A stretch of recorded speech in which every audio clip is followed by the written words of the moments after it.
Lauren.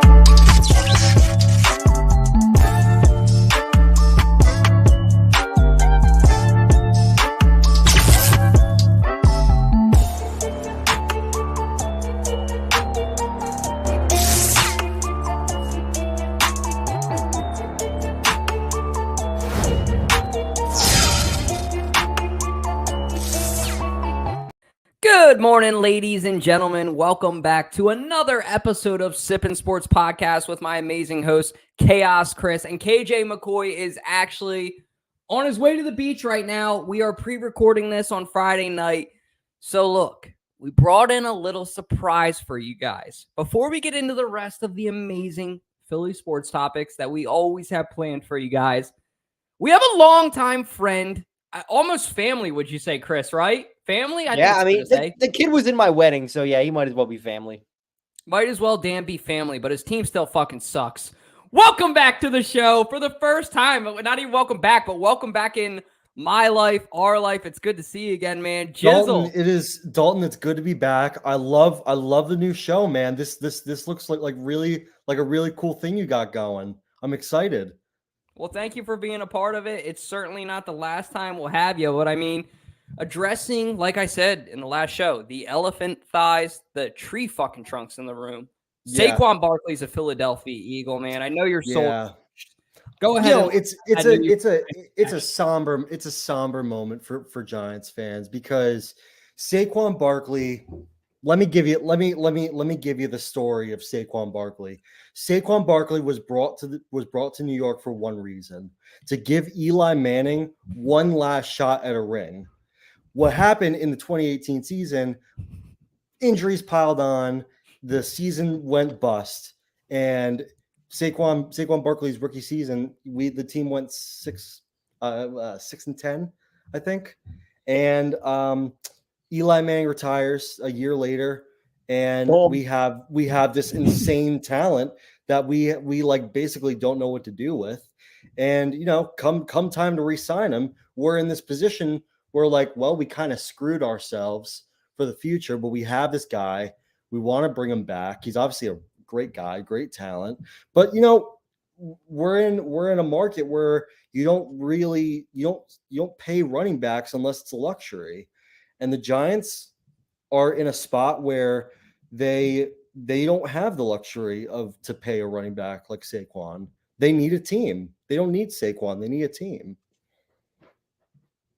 They need a team for sure, but they found a team, right? I mean, Chris, how excited were you? Why don't you guys just both show the people so they can get a feeling of both how fans of Saquon Barkley are? Show them the jerseys that you both got behind the screen. So Chris has got the high school, and Jizzle obviously has the sign. So I have a college too. I just don't have it with me. It's a short. Is this going to affect your guys' friendship at all? Is it going to make it tough? Absolutely not. Absolutely not. I'm kidding. That was the one thing that Jizzle and I would bond over. Is the Saquon Barkley, just we both admire how good Saquon Barkley was. Right. It still is. Mm-hmm. That's the one thing, like, he's like, yo, do you want to come watch the Cowboys versus Giants? I'm like, you know what? Yeah, why not? I'll go down and see Saquon. And I'm pretty sure Saquon scored 2 touchdowns in that game. Just watching Saquon play it's special. At least, watching him from college, I don't think I've seen a more dynamic back who can catch and run than him. Yeah, I think also, just like you said, fuck Dallas, gentlemen. I love that story because we all agree on that. That's something that Philly and New York fans will always bond over. I think real respect's real too with like Eagles and Giants fans. Like, don't you always respect, like, would you say, Jizzle, in your opinion, in my opinion, if there's a team I respect the most in the NFC East, it's hands down you guys, and then there's a massive drop-off. So, like, you guys are actually the one that I look forward to playing. Agreed? Yeah, I'm absolutely the same way. I think my ranking for, like, teams I respect in the NFC East, it's Philly, it's a big drop-off to Washington, and then, like, way below that is Dallas. I have no respect for Dallas, but at least Washington fans, I'll give them their loyalty. But there's no redeeming qualities for Dallas, in my opinion. Yeah. It's interesting he says that because I think New York fans and Philly fans are so similar. It's like they are made from the same cloth, but nobody wants to realize it because we're such big rivals. Like New York and Philly fans are the same; they're just rooting for a different team.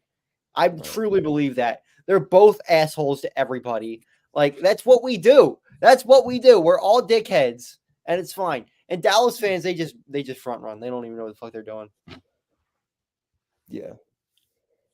It's funny how we find commonness in, sort of that nobody likes us, we don't care. Now, I have a question, Jizzle. Obviously, Saquon Barkley leaving to go to the Eagles is not ideal. You know what I mean? I would However, have liked for him to go to the Texans or just leave the conference. I made a video about this. If you're going to leave, it's really painful if you go like inside the division because, and I said this in my video, I don't want to be reminded of what a great player we let go. And I'm happy for Chris, like that he gets to like watch such an amazing talent, such a close friend of mine, like gets to like have such an amazing talent on his team. But like I would have so much rather Saquon had gone to the Texans, which was another really good fit. But that's just the way it is sometimes. It's just painful when you watch a guy go inside the division because you got. are you still it's a going to really get good team, the excited to see him Giants. win? Like, are you still going to get hyped? Yeah. You know what? Because I've talked to Saquon so much over the years. Like I kind of Chris knows this. I go after the game to talk to the players every single game. Like I have like a pretty like strong rapport built up with like a lot of these players. Saquon's one of them. Isaiah Hodgins is one of them. Jihad Ward was one of them who just went to the Vikings. And Saquon, like I've talked to his dad, I've talked to his family. Like I know these people. Like they're really, really good people. Sound like the mafia, Jizzle. Yeah, the Eagles fans listen to this. You may run into Saquon. You may get a chance to talk to him at some point. He's a really, really good guy. Yeah, I'm meat rotting him a little bit, but he's a really good guy. And No, he is. he's everything you want. He's everything you want in a football player. He's not cocky. He's focused. He's focused on his game, and he's just an overall good guy. So I got a question for you, Jizzle. Do you think these Giants fans on Twitter that are like praying for him to tear his ACL again and hoping his career's over and someone hoping his daughter gets ran over by a car, do you think yeah. Do you think this is like jealousy or are they just So these people are grieving. I'll give them that. I'm not obviously that's not an excuse for saying I hope your daughter gets run over. Yeah. But like these Right. people are so emotionally charged about their team. And I get it. I'm the same way. But it's not like he said, fuck the Giants. I hate this team. I hate these fans. I hate this team so much. I'm gonna go to a division rival. The only it wasn't one like that at all. It was the only one he business. went at was the fraud Tiki Barber.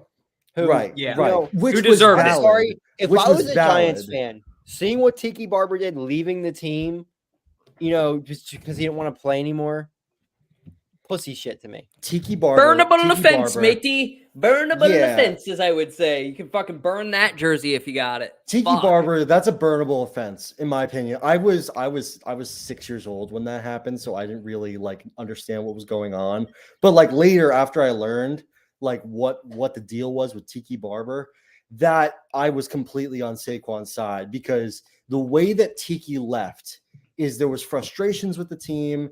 I believe there was something about him wanting a new contract, and he retired because for a petty reason. He wanted to stick it to the team just to show them, you need me, and I'm going to prove to you that you need me, and I'm going to leave football. I'm going to retire. I'm done. And the next year we won the Super Bowl.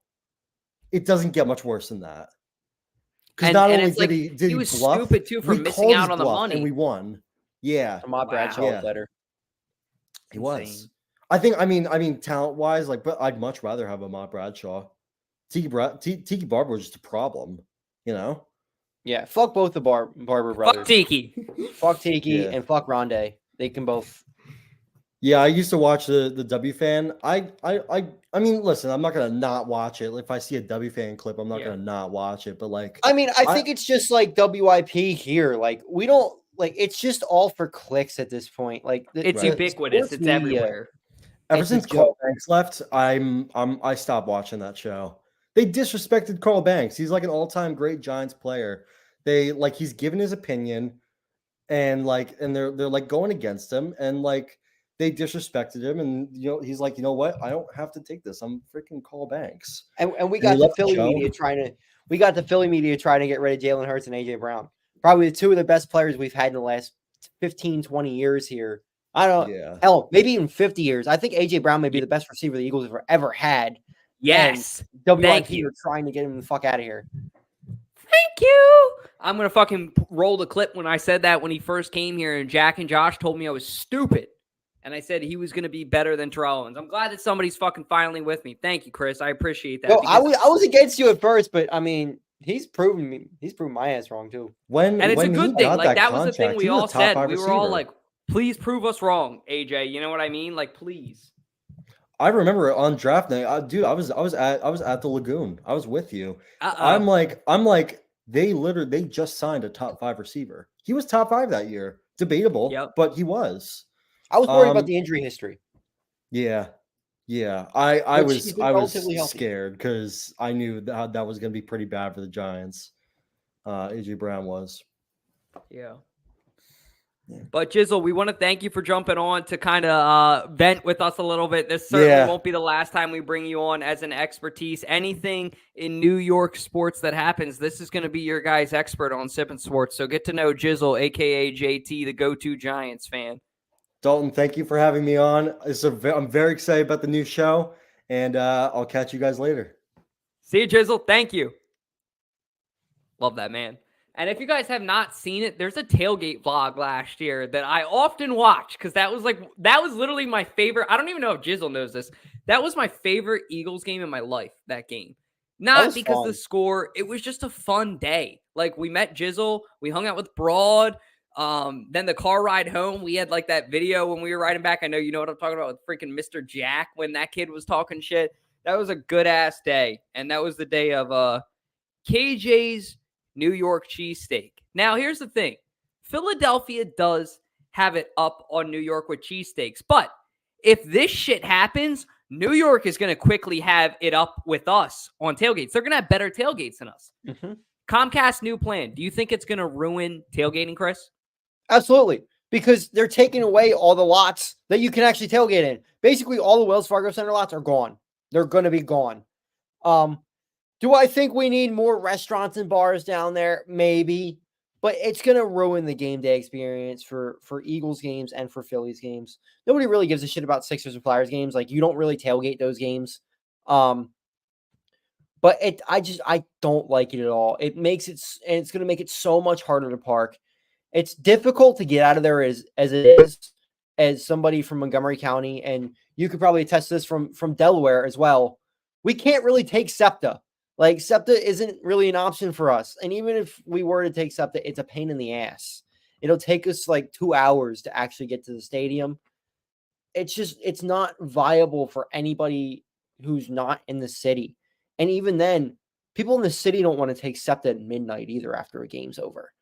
So I really don't like this at all. I think it's going to be really difficult. It's already difficult to get out of the stadium as it is. Now you're looking at it's going to be 2 or 3 hours to get it out of that parking lot. Like, I'm not excited for this. I'm probably going to go to a lot less games if this traffic situation is going to be like what I think it is. It's not going to be good. It's going to ruin it. It's going to effectively ruin it. And that's where some of our greatest memories and all of our friendships, you, me, KJ, you know what I mean? The whole squad. Some of my best memories with you guys are at the tailgate, in the parking lot. It doesn't even have to be in the stadium. That's like, for me, truthfully, that's probably 65% of the fun. It's fun going into the game, but you're not fucking stressed out at the tailgate yet. Yeah, you No. aren't like freaking out over the game, getting angry or getting hype. I'm just saying, but most of the time in Philly, it's an emotional It's investment. You're stressed as fuck until they actually win the game. And you're like, oh fuck, we won.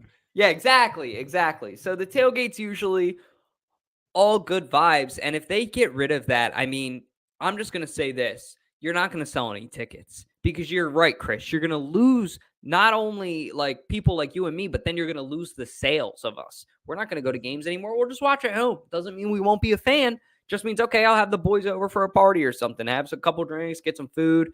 I'm not gonna go to the stress though of going up there. There is something to be said for tailgating in the city of Philadelphia. Do not ruin a good thing. And that's what we're known for. Like, we are one of the top 5 tailgates in the country. Having that kind of room that we can have that access where we have a full parking lot, all packed out. Everybody's got RVs and tents.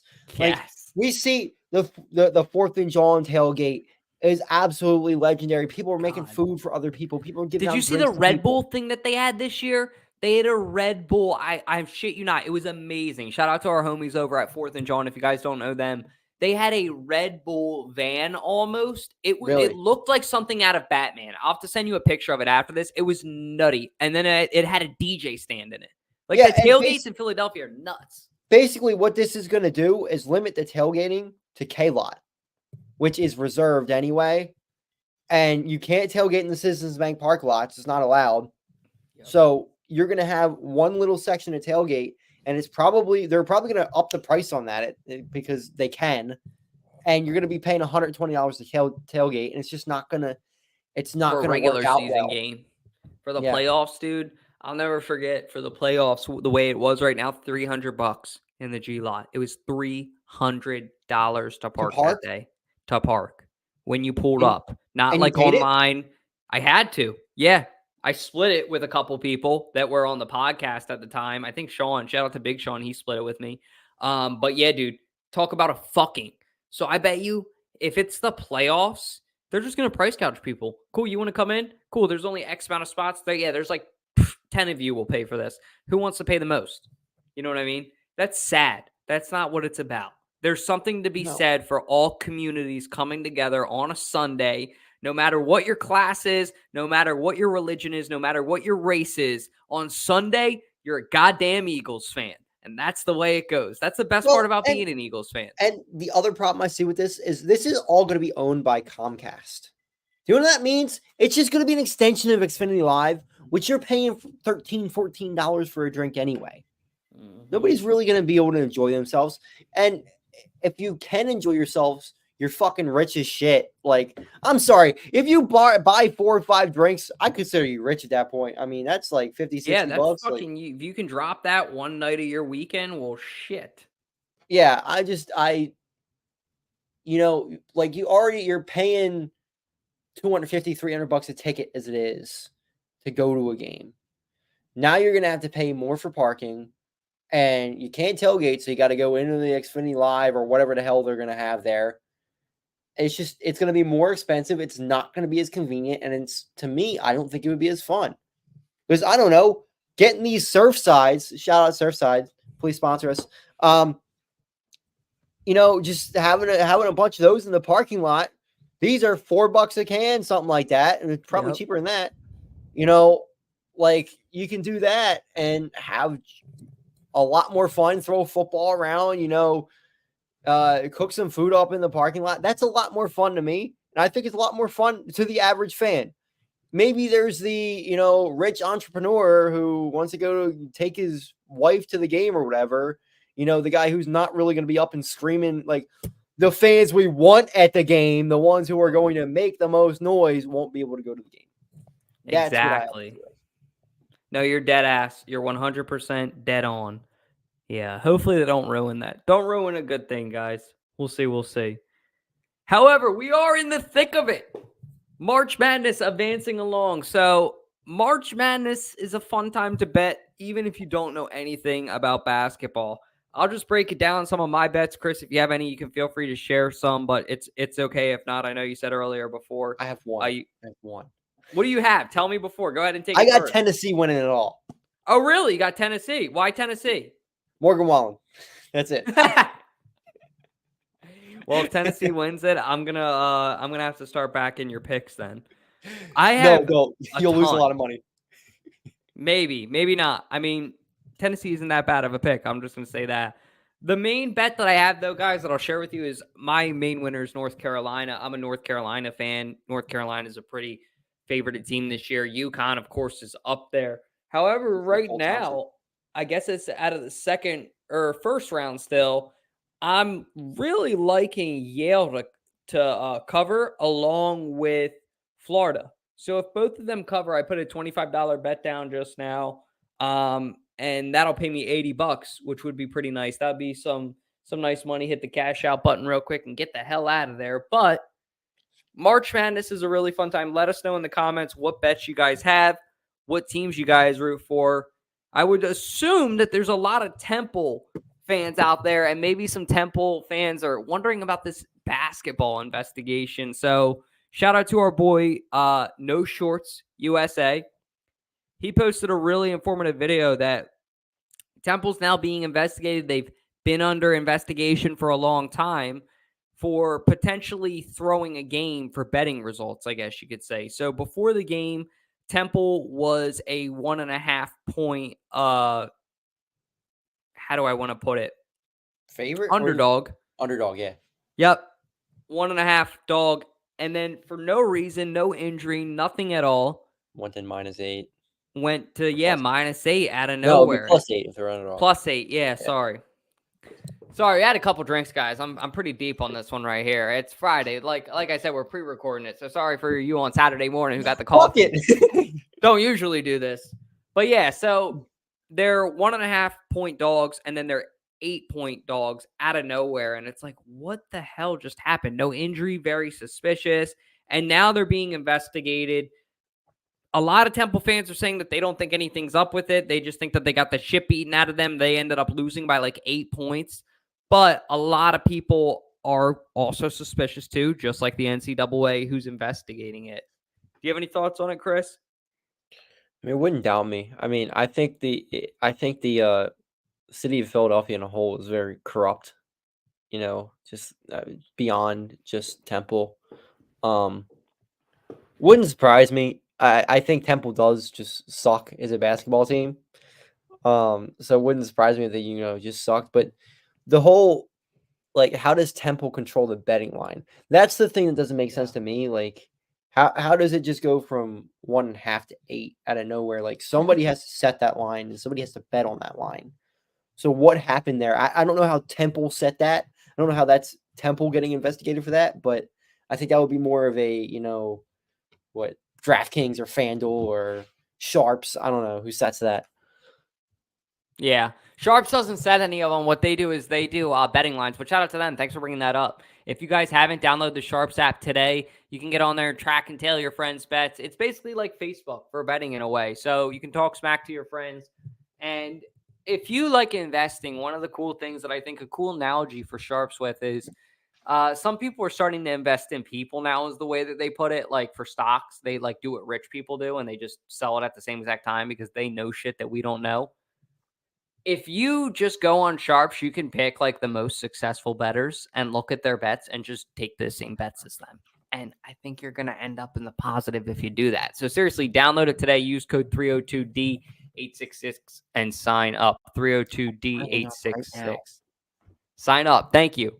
But moving along too. So we wanted to do a little bit of a cornerback preview. Chris was a little bit upset with me for putting Baldberry on here earlier. Okay. But, I mean, the Eagles are looking, I think, pretty stacked when you look at these guys. So from left to right on your screen, James Bradberry, Darius Slay, Keely Ringo. I believe the new guy's name is Tyler Hall. Yep.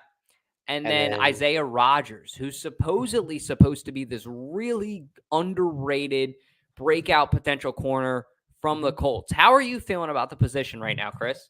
I feel okay with it right now. I still think they should draft a wide receiver, a corner in, the early rounds. There's a lot of really good corners in this draft. I'm really, really high on Keely Ringo. I think he could start next year on the outside, and I think he would do really well out there. His athleticism out there is really good. And he wasn't tremendous last year, but I think he was good enough in the little bit he played. I would like to see Ringo out there more. I think you kind of cut your ties with Bradbury at this point. He wasn't great last year. I think you just get rid of him at this point. Are you on the move him to safety train? Because that's kind of where I'm at. I mean, give him a shot over Reed. No, I like Reed. I don't know. I'm not on the Reed hype train. Reed can't really tackle. Bradbury's not much better at tackling. I just think Bradbury's very good in coverage, and he's at that age now of like where he's wiser. I would give him a shot. I mean, start Reed, put Bradbury at safety 2 behind him. I think Reed is really solid safety 3. I think you need another one back there, which is probably Sidney Brown when he's healthy. We like Sidney Brown. At least I like Sidney Brown. I love him. Yep. He's going to miss probably most of the year next year. But I think you just got to get rid of Bradbury. I don't trust his athleticism anymore. He clearly lost a step, at least one step last year, if not 3. And I worry that the same's going to happen to Slay soon. So that's where I look at, okay, take these guys and get them away. And you got these younger guys here who, can do some damage. And you draft a guy like Kool-Aid McKinstry or Nate Wiggins or, Mitchell, and you got yourself a really solid young cornerback room that I like. I think Slay's got a couple years left in him, not too much longer. He's still solid. I wouldn't call him a star anymore, but I like where we're at corner. But I still think we should draft a guy. I think our first round pick should probably be a corner. No, I'm not against that either. I mean, at this point, it can't be offense. It can't. It's got to be either. You need a guard. You need a guard. Probably either a guard or a tackle. Because Lane Johnson's 35 years old. A right guard or a tackle next year. I feel like if they go, they might go safety or still linebacker, even with some of these signings. Cornerback, I could see and the only problem with this draft is the safety and linebacker aren't great in the first round. That's why I think they go corner first round or offensive tackle or guard, because the safeties and corners are in this draft. Unless Cooper DeJean falls to them, who's a corner/safety hybrid from Iowa. It might be the first might be the first white corner in a long time. Shout out to Jason Sehorn. Yeah. They may do some damage there, but yeah, we'll see. It's an interesting draft. Maybe they reach on Trotter Jr. at 22, but I'd rather them, either trade back into the mid-second round and get him, or draft Kool-Aid McKinstry or Nate Wiggins. I agree with that. I think that they're going to also do something like best available. You know what I mean? They're going to just be like, all right, so I don't think Howie even knows what he's going to do until draft night. Honestly, I wouldn't be surprised if they go out and take a tight end too. That was something in the back of my head too. If they try to do sort of a 2 tight end set going into it, kind of like the Patriots did that one year. That's what just had Kellen Moore used 2 tight ends a lot last year with the Chargers. So it wouldn't surprise me if they went out and got a tight end. Because they really don't have a second tight end. They don't have a backup if he goes down. They lost Jack Stoll. So not that Jack Stoll was great, but they used him a lot.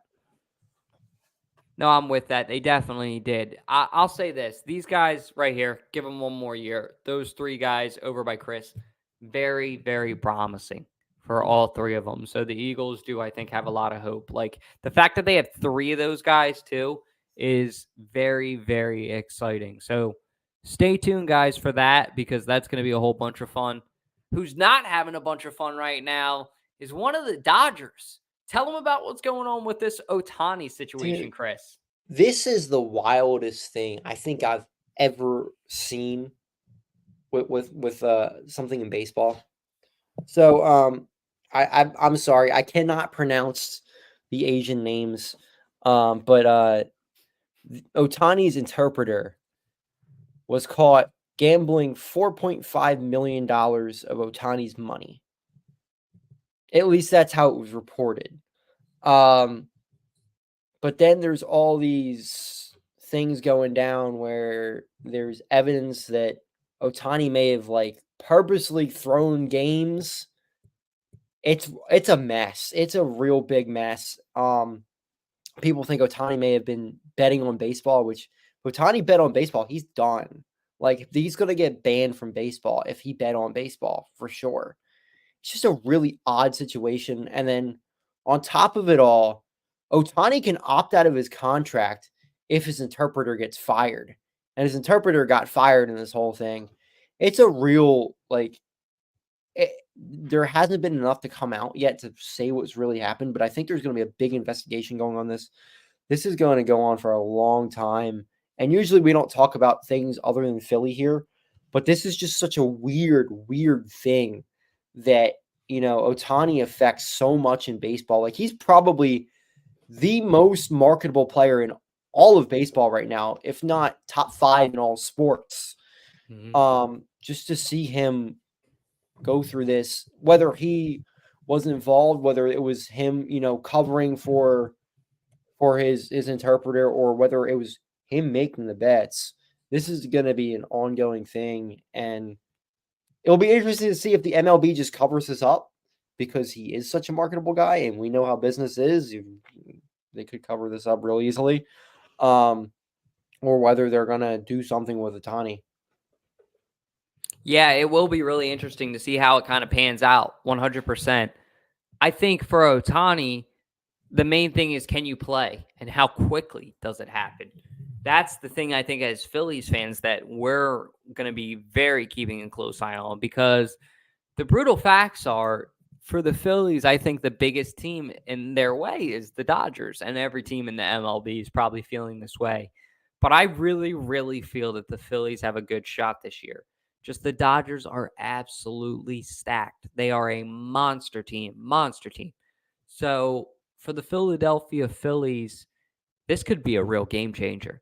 This could really shake things up for the Dodgers, make it hard for their like, chemistry is a big thing in baseball too. And like, when a guy's out and in and out, you know what I mean? Like, that's going to throw things off, especially at 2 positions, pitcher and batting, when he's doing both that much. So you're right.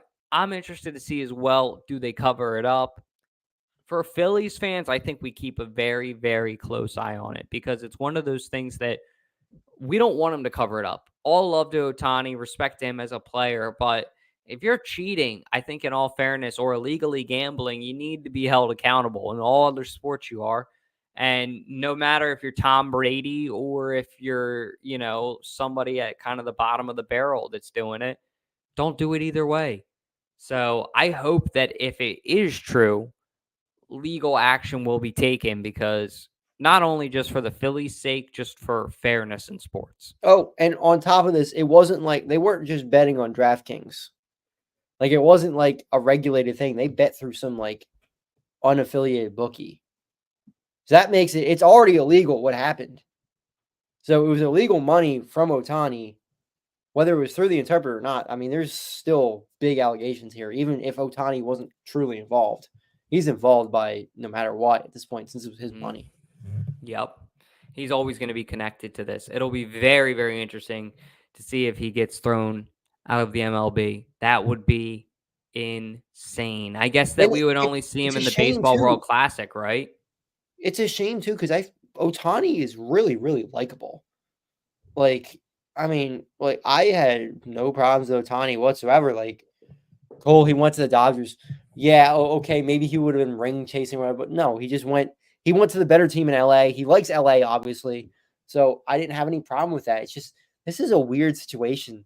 You know, I haven't really seen this before. I mean, we've seen players bet on sports and all. Like, we saw Henry Ruggs do it. We saw Calvin Ridley do it. But to see this level, like $4.5 million, that's a lot of money. Especially since Ohtani's salary with the Dodgers each year is only $2 million until the end of his career. Like, it's weird. Like, that's the other shady thing, is the Dodgers are only giving him $2 million a year until his contract's over. Then they're giving him the massive sum. So I wonder if the Dodgers could be involved in this somehow too. That would be insane. As a Phillies fan, let's fucking go, baby. Take the whole team down. Let's do it. Take them down. Oh my God. We're Mookie Betts come to Philly for us in the comments. Yeah, exactly. Mookie Betts we'll take all the players that don't want to play there anymore. Come to Philadelphia, gentlemen. But that's all we got for you guys. I don't think we have anything else. So I want to thank do Chaos Phillies Chris. predictions real quick? Oh, yeah. I don't have anything for it, but I'll make a banner. Yeah, Philly season is how many days away now, Chris? Take it away. Philly season starts next Thursday? So we got 6 days away. So we're almost there. I'm just going to do record prediction right now. We can do other stuff later. We do it a couple days into the season, whatever. But I think the Phillies are going to be around what they were last year. They're still a really good team. I'm going to go. They're going to go with 69 wins and 93. No, not 69 wins. 69 losses and 93 wins. Going to be top wild card team again. I don't think they're good enough to take on the Braves to win the division, but I think they are good enough in the playoffs where they get hot. Their pitching staff will be interesting this year. I still think they should have signed Montgomery.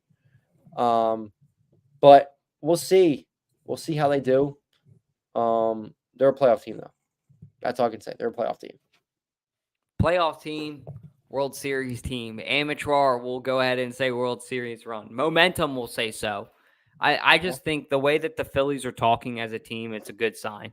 You know what I mean? They're more confident, it feels like, this year. So that's what I'm more excited to see. I think you're right. They know how to get hot at the right time. We just need to pray to God, knock on wood, that the injury bug doesn't bite us in the ass. I think it's going to be a fun season, though.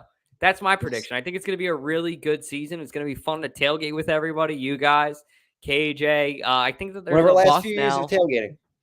Yeah, true. And yeah, I guess before everything gets ruined. But there's going to be a really cool scene now. I think there's going to be buses. If you guys haven't heard, check out No Fly Zone on Instagram. They're doing like a tailgate. It's going to be a pretty cool season, I think, for the Phillies. So I'm very, very, very excited for it. But that's all we got for you guys. Please be sure to follow, like, and subscribe on all pages, whatever your outlet you're watching on. And yeah, I don't have anything else. Do you have anything, Chris? Go Phils. Go Phils. Go Birds. You guys know what it is. And have a great Saturday.